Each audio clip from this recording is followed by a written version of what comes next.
নবী বলছে আমি সেই মুহাম্মদ যে প্রথম জান্নাতের দরজা আমি নাড়বো, জান্নাতের কড়া নাড়বো আমি মুহাম্মদ। ভেতর থেকে ফেরেশতা বলবে আপনি কে? আমি বলবো মুহাম্মদ।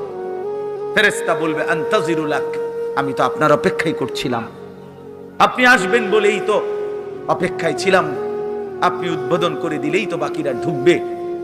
তো সেই নবী যিনি জান্নাত উদ্বোধন করবেন, তিনি 5 ওয়াক্ত নামাজের পরে ভাইয়া প্রতিদিন তিনি যেই কথাটা দোয়া করতেন, এর মধ্যে একটা দোয়া এটা, আল্লাহুম্মা ইন্নী আউযু বিকা মিন আযাবিল কবর ওয়া মিন ফিতনাতিল কবর ওয়া মিন ফিতনাতিল মাসীহিদ দাজ্জাল ওয়া মিন ফিতনাতিল মাহইয়া ওয়াল মামাত। আল্লাহ, আমি কবরের আযাব থেকে পানাহ চাই। নবীজি নিজে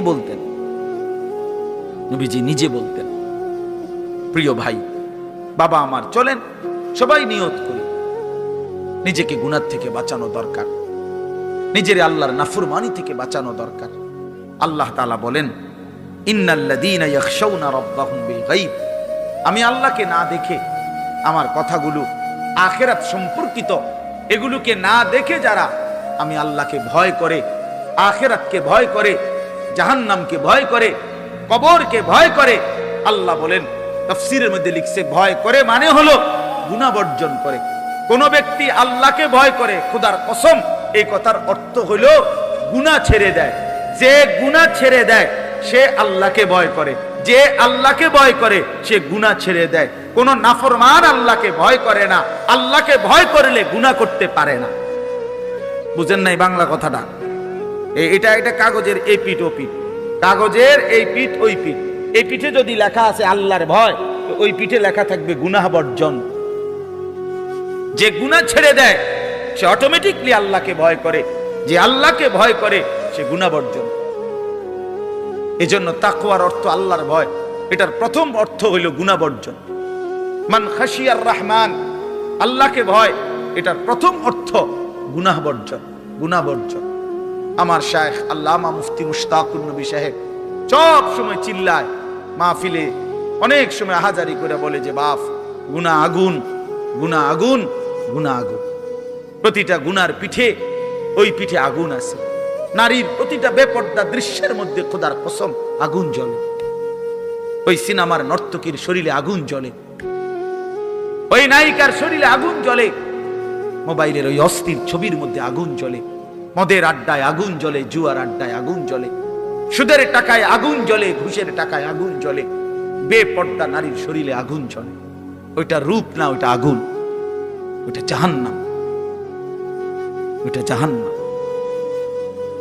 আল্লাহ তাআলা বলেন ইন্নাল্লাযীনা ইয়াখশাউনা রাব্বাহুম বিল গায়ব, আল্লাহ তাআলা বলেন আমার যে বান্দারা আমার আখিরাত, আমার জাহান্নাম, আমার পরকাল, আমার কবর, এই কথাগুলোকে ভয় করে, আমি আল্লাহকে ভয় করে, না দেখে আল্লাহ বলেন আমি ওয়াদা দিলাম লাহুম মাগফিরাতুম ওয়া আজরুন কাবীর, আমি তাদের পেছনের সব গুনাহ মাফ করে দেব আর আমার সবচেয়ে বড় পুরস্কার জান্নাত দিয়ে দেব।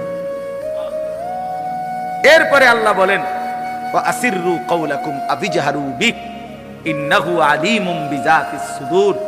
মানুষের তিনটা অবস্থা কথার ক্ষেত্রে, মানুষ তার অভিব্যক্তির ক্ষেত্রে তিনটা অবস্থা হয়।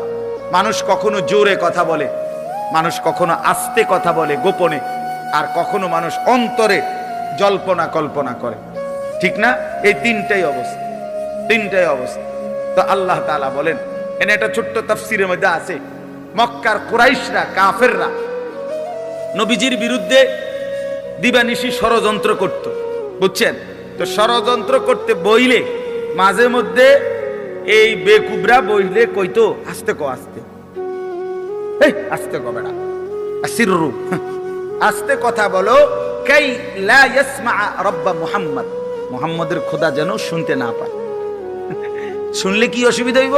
হেরাই বলতো শুনলে জিবরাইলের কাছে কইয়ে দিব, হে আবার মুহাম্মদের কাছে এসে কইবে, একবারে ফেঁসে পড়বে। হ্যাঁ, তাফসীরের মধ্যে আছে। আল্লাহ তাআলা বলেন হায় হায় বেওকুফ, কি বললি, কি ভাবলি, আল্লাহরই চিনলি না, আল্লাহকেই চিনলি। হ্যাঁ, অনেক নওজোয়ান বেচারা ইয়ারফোন লাগাইলে মনে করে কেউ শোনে না, না ইয়ারফোন লাগাইলেছে আর কি, বুঝেন না, কানের মধ্যে দুইটা বল্টু লাগাইছে, খালাস, আর তো দুনিয়ার কেউ শুনে না। আরে না ফরমান, দুনিয়ার কেউ শুনে না সেটা তো কথা না, আর আরশ আজিমের মালিক তো শুনে।